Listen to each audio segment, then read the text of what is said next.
Hello and how are all of you? I'm Dan, aka Boulder's Heathen, and welcome to my channel.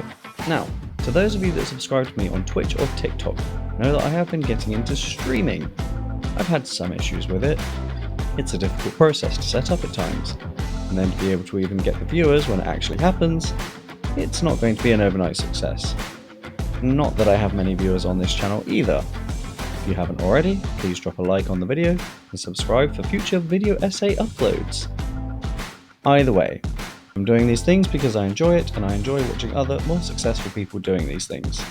In the aspect of streaming I find myself watching the most is challenge runs. A typical run of a game with a player set of rules put in place that dictate how the challenges must go. I have seen some really funny and creative ones from some of the best creators out there. DougDoug, LilAggy, GinoMachino, Call Me Kevin, Bushy, and many, many more. So I streamed my first attempt at one of these last night.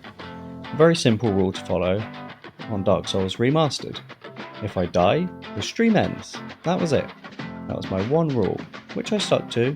An hour and a half later, after a poor decision of trying to get up the steps to the Taurus Demon, my run came to an end, and the stream ended. But I still had a lot of fun doing it, and FromSoftware games in particular have the best handle at this, where they go between incredibly frustrating to incredibly rewarding. Now, I'm not the first person to discuss this topic, nor would I ever be the most qualified, and it has been talked about to absolute death. That's the nature of Soulsborne games. It's the community that forms around them, of shared experience, pain, annoyance, and joy. It is one of the best gaming communities I've ever been a part of, very similar to the metal community in that regard. But it is this idea of the challenge run that I want to talk about today, and there are 3 questions that we have to ask. 1. What makes a good challenge run? 2. Why do people like to play, watch challenge runs? 3. What is it about FromSoftware games that makes them one of the best candidates to do a challenge run on? As I have already stated, a good challenge run usually begins with an idea set by the player of a self-imposed rule or restriction that they must adhere to at all times to consider the completion of the challenge a success. Most recently, I watched DougDoug attempt to cross the map of Hyrule in a straight line in Tears of the Kingdom.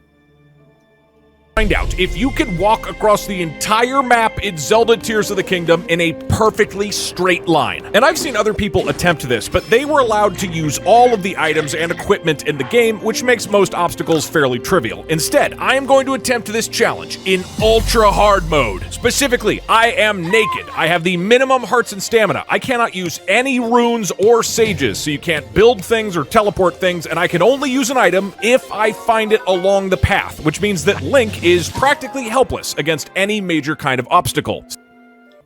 He is exceptionally good at rallying his followers behind any challenge he sets, but this one really had the crowd going and rooting for his every success and feeling and suffering through his every failure. We are as one.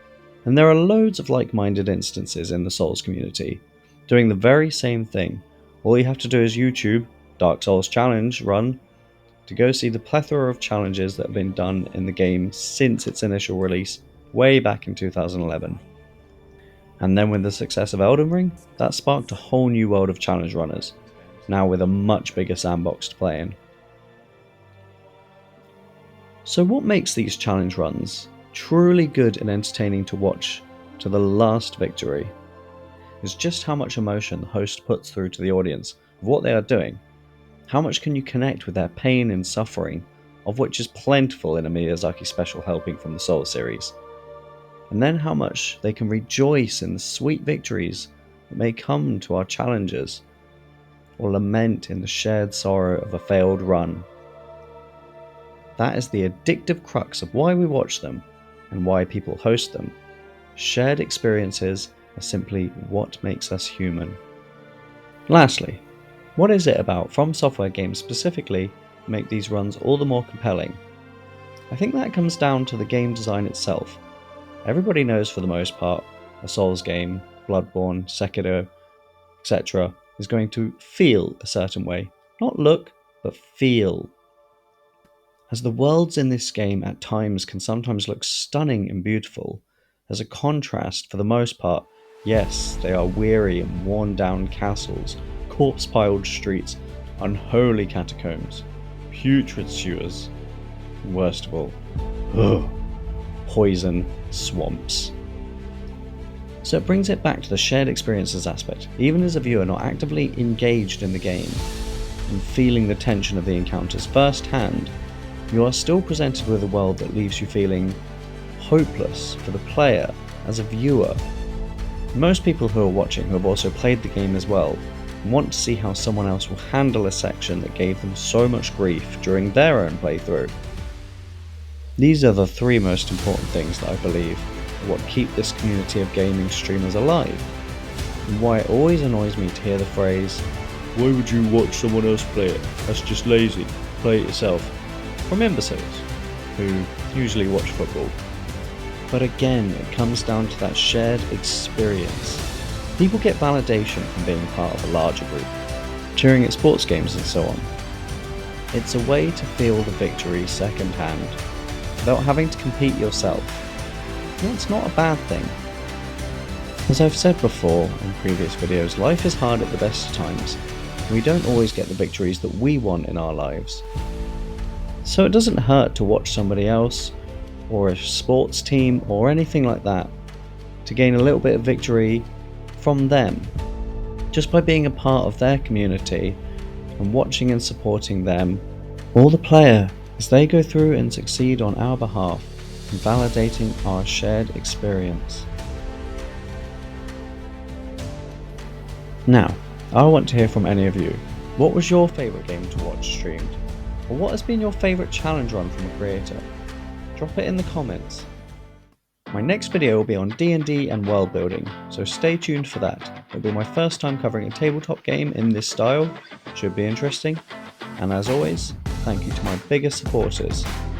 And see you in the next one. Stay heathens.